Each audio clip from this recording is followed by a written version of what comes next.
In the beginning, there was darkness, and darkness with cover with darkness. Then came the light with the sound Om, and Om gives rise to words of knowledge, which got compiled as the Vedas in the hierarchy of Vedic knowledge. There are four Vedas: Rig Veda, Sam Veda, Yajur Veda, and Athar Veda. Then comes four sub-Vedas, six Upangas or components, out of which one is Yoga.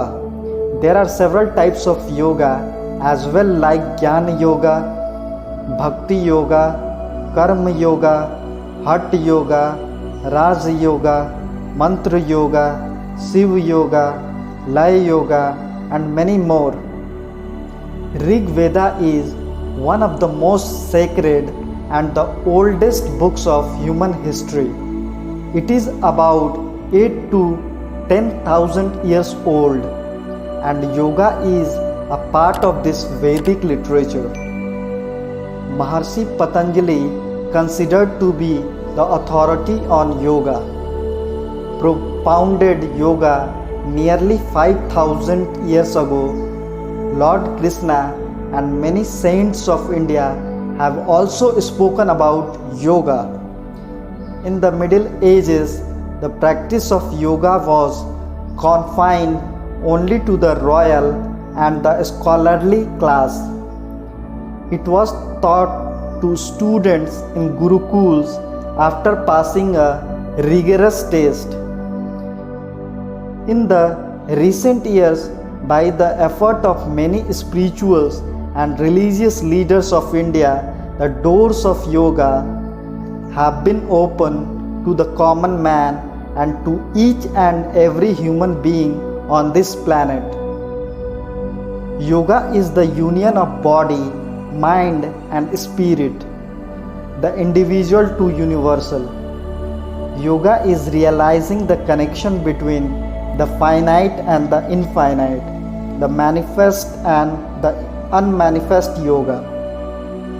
Maharshi Patanjali elucidated 8 limbs of yoga, namely Yama, social ethics; Niyama, personal ethics; Asana, postures; Pranayama, directing the life force; Pratyahara, learning the sense in words; Dharana, one-pointed focus; Dhyana, meditation; and Samadhi, merging with the self. Somehow in today's age, yoga has become associated with only physical postures, whereas the central teaching of yoga, maintaining the equanimous state of mind. The Bhagavad Gita says, Yoga aha karmasu kausalam, meaning yoga is skill in action and expression. Yoga is not just exercise, it is how skillfully we communicate and act in any given situation. So here yoga is described more as a mind skill. It means you could be watching a sunset, doing your job in an office, or cooking at home. If you doing it out of joy and love, you are a yogi, a karma yogi.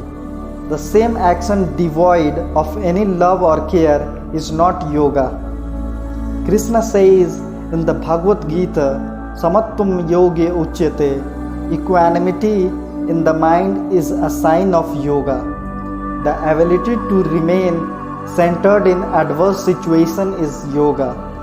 Whatever brings us back to our nature, which is harmony and joy, is yoga.